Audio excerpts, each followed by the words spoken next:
El Señor les bendiga. Buenas noches. Vamos a hablar esta noche acerca de la parábola de la levadura.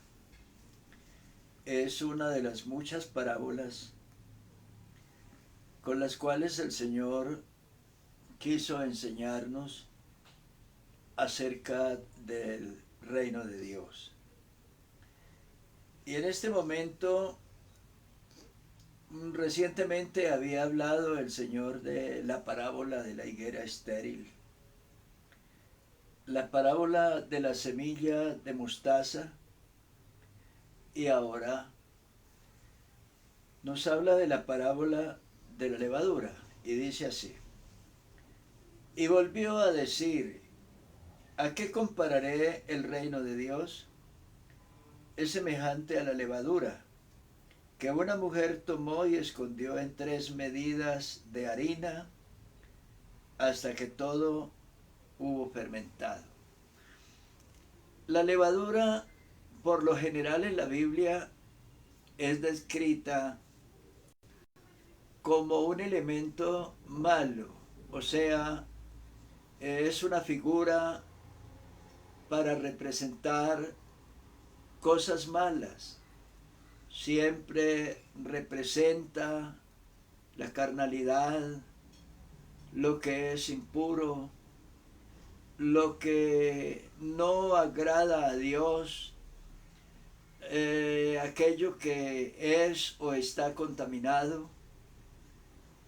Y siempre que vemos la levadura, la vemos como un elemento malo, dañino, nocivo, y que Dios rechaza. Sin embargo, en este momento lo que tenemos aquí respecto a la levadura es como algo importante, algo que queremos en este momento mostrar, lo que el Señor cree, o lo que el Señor nos presenta acerca del reino de Dios, lo que es el reino de Dios que Él vino a establecer en el mundo. Él fue el que dijo: el reino de los cielos se ha acercado, dijo una vez. Y en otra ocasión dijo: el reino de los cielos entre vosotros está. Y ahora lo compara con una levadura. ¿En qué sentido? A ver, no se pueden mirar todos los detalles, pero vamos a referirnos a aquel punto específico al cual el Señor Jesús nos quiere llevar. ¿Qué es la levadura? La levadura, cuando penetra la masa, dice que ella inmediatamente comienza a modificar esa masa, a modificar el volumen de esa masa. Así que pronto, cuando la levadura hace el efecto, la masa ahora aparece abultada, muy grande, porque la levadura ha producido ese efecto, ha leudado la masa. Entonces ahora dice que el reino de Dios era comparado o semejante a la levadura. Dice que una mujer tomó y escondió en 3 medidas de harina hasta que todo hubo fermentado.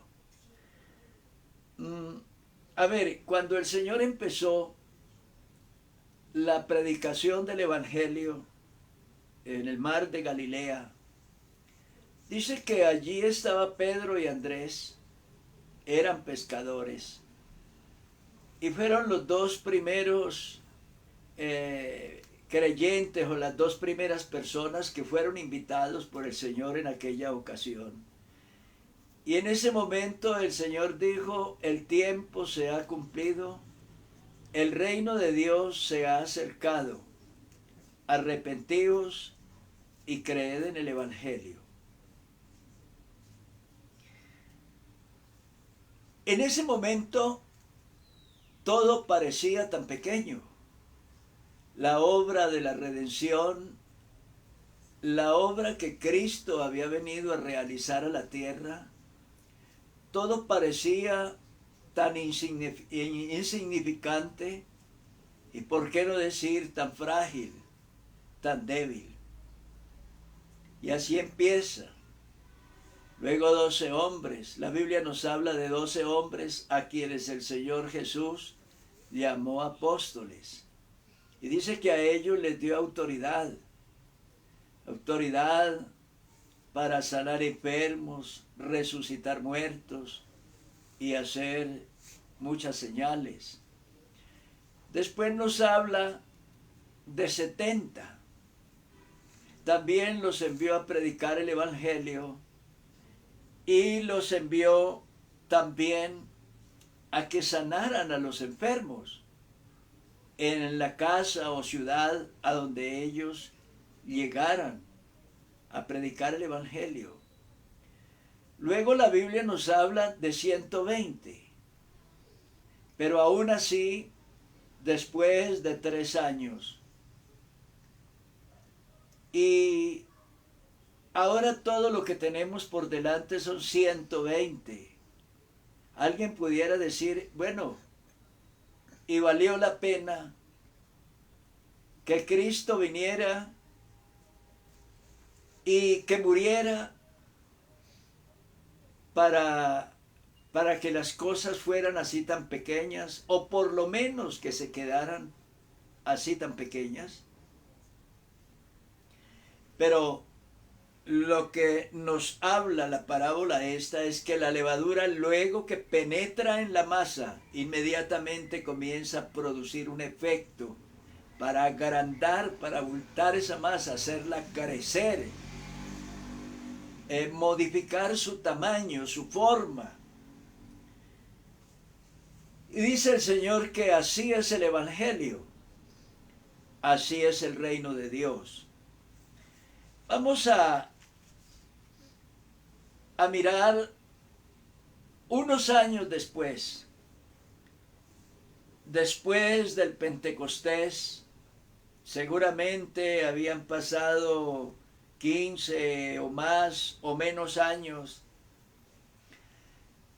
y observe cómo el Evangelio, la predicación del Evangelio, y cómo la iglesia tenía sorprendido al mundo y a todo el imperio, a todo el mundo que se encontraba bajo la esfera del imperio romano. Miren lo que pensaba la gente, palabras de un abogado en una acusación contra Pablo, contra el apóstol Pablo, y esa acusación también iba dirigida contra la iglesia, contra el Evangelio. Y miren lo que dice ese abogado acusando a Pablo ante un tribunal romano.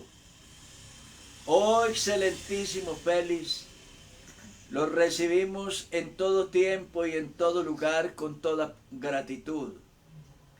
Pero por no molestarte más largamente, te ruego que nos oigas brevemente conforme a tu equidad.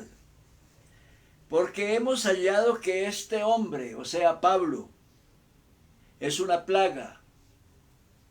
Vamos a mirar, a detenernos un momento para mirar estas descripciones que hace, estas acusaciones y estos calificativos tan terribles. Hemos hallado que este hombre es una plaga, promotor de sediciones entre todos los judíos por todo el mundo y cabecilla de la secta de los nazarenos. Observe usted, una plaga. O sea, este abogado en esa acusación está haciendo la comparación que una plaga es algo que llega y rápido se disemina, se riega por todas partes, se esparce por todos los entornos y contaminando a su paso todo lo que encuentra. Una plaga. Y esa fue la descripción que le dio. Una plaga. Promotor de sediciones, o sea, de revueltas, de convulsiones, de desórdenes, de enfrentamientos, de choques entre las personas, entre la sociedad, y choque entre las religiones. Y dice, y en todo el mundo, y una palabra más, cabecilla de la secta de los nazarenos. Cabecilla, o sea, el jefe de una banda, ese jefe que es un bandido, jefe que libera también a una banda que conforman todos esa plaga y ese grupo de sediciosos que perturban la paz mundial, la paz universal. Esa es la acusación contra la iglesia, contra los predicadores, contra el evangelio. Ahora, ¿por qué hablaban en esos términos, de esa manera? Pues porque encontraron que definitivamente el evangelio se había extendido, que el evangelio había llegado al mundo y había llegado para quedarse, y que la iglesia era una realidad incontenible, era algo que nadie podía frenar o detener o impedir su marcha, su curso, su expansión y diríamos su gobierno, su reino en el mundo. Nadie lo podía impedir. Entonces tratan a ver qué pueden hacer para detener la marcha, el influjo del evangelio y de la iglesia por todas partes. Pensaron que detener a los pastores, a los apóstoles, que esa era la solución, que matarlos, que asesinarlos, que encarcelarlos, tomarlos prisioneros, herirlos, golpearlos, que esa era la solución, y que de esa manera iban a detener la marcha del evangelio y de la iglesia.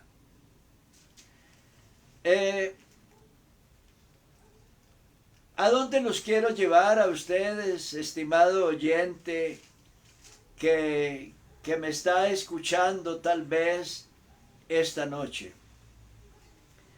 Lo quiero llevar a ese punto donde la iglesia en realidad sea notoria, donde el evangelio sea notorio. Por ejemplo, si en Bogotá tenemos unos 10 millones de habitantes, la pregunta es, ¿y los evangélicos, los cristianos juntos, cuántos somos? Y usted va a hacer una reflexión y va a decir, verdaderamente somos demasiado pequeños, demasiado pocos, frente a una tarea que es tan inmensamente grande. O sea, que si en este caso y en este ejemplo que tenemos por delante, la levadura es el evangelio o la levadura es la iglesia, que fermenta la masa, o sea, que hace notorio el reino de Dios en esta ciudad o en este mundo, entonces vamos a decir que el trabajo es muy pequeño, es muy frágil, es muy débil, y que el reino de Dios en este caso necesita que realmente opere en la iglesia.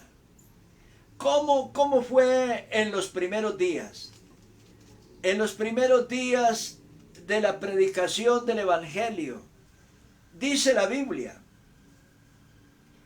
y por la mano de los apóstoles se hacían muchas señales y prodigios en el pueblo, y estaban todos unánimes en el pórtico de Salomón. Luego dice, y los que creían en el Señor aumentaban más, gran número así de hombres como de mujeres, tanto que sacaban los enfermos a las calles y los ponían en camas y lechos, para que al pasar Pedro a lo menos su sombra cayese sobre alguno de ellos. Y aún de las ciudades vecinas muchos venían a Jerusalén trayendo enfermos y atormentados de espíritus inmundos, y todos eran sanados. ¿Ve usted? ¿Observa usted la fuerza del Evangelio en aquel tiempo y en aquellos días? ¿Observa usted el poder manifestado en la iglesia y por la predicación de los apóstoles?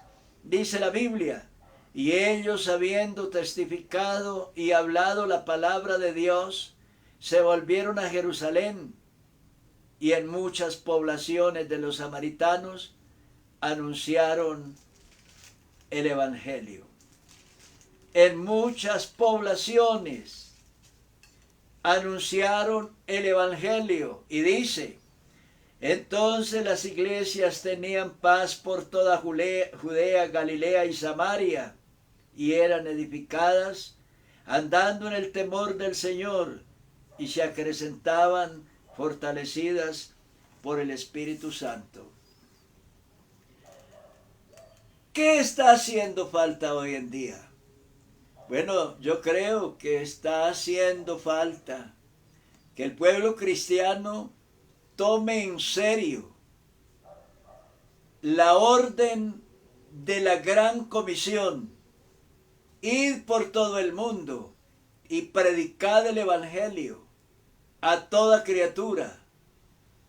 Y luego dice, enseñándoles que guarden todas las cosas que yo os he mandado. Y algo más, quedaos en Jerusalén hasta que seáis investidos de poder desde lo alto. He aquí yo enviaré la promesa de mi Padre sobre vosotros, pero quedaos en Jerusalén hasta que seáis investidos de poder desde lo alto, porque Juan ciertamente bautizó con agua, mas vosotros seréis bautizados con el Espíritu Santo dentro de no muchos días. Y recibiréis poder cuando haya venido sobre vosotros el Espíritu Santo, y me seréis testigos. Querido hermano que escucha, parece que nos falta tomar más en serio esas cosas. Es la única manera que el mundo sepa de Dios, sepa de la verdadera doctrina, se conozca la iglesia, se entere del Evangelio y del poder contenido en el Evangelio. Poder para sanar, para hacer milagros. Dice, en mi nombre echarán fuera demonios, hablarán nuevas lenguas, tomarán en las manos serpientes, si bebieren cosa mortífera no les hará daño, sobre los enfermos pondrán las manos y sanarán. En este momento, seguramente que el mundo no ve a la iglesia como una amenaza, La ve como un ente que está ahí y que el mundo puede acallar cuando quiera y que el mundo puede frenar cuando quiera, porque no la ve como una amenaza, como un poder capaz de enfrentar al mundo con toda su malignidad y su pecado. No, más bien seguramente el mundo puede ver a los evangélicos como unos pobres seres ignorantes, débiles y frágiles, y tal vez desviados de la verdadera misión, la misión que Cristo les encomendó. Queridos hermanos, a ustedes los estoy llamando a que tomemos en serio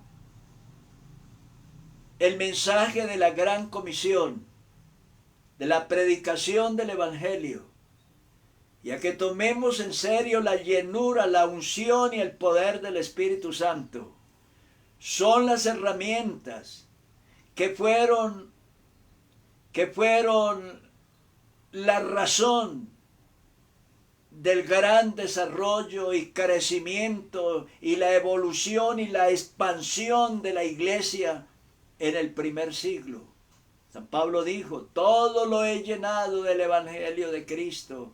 Y en otra ocasión dijo, el Evangelio que se predica en toda la creación. Eso lo dijo en el primer siglo.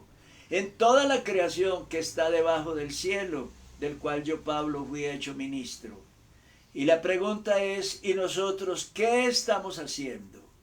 ¿Qué está pasando a nuestro alrededor? Nuestros hogares y nuestras familias. ¿Sí estamos influyendo? ¿Sí estamos haciendo el trabajo para que nuestra familia se salve? Para que nuestra familia conozca a Cristo y sientan el impacto abrasador del Evangelio. ¿Sí estamos haciendo el trabajo para que nuestros amigos y nuestros amigos cercanos conozcan de Dios? ¿Sí estamos haciendo el trabajo? ¿Sí los estamos invitando a la iglesia? ¿Sí estamos haciendo que la iglesia crezca numéricamente y que continuamente haya más gente nueva llegando a la iglesia?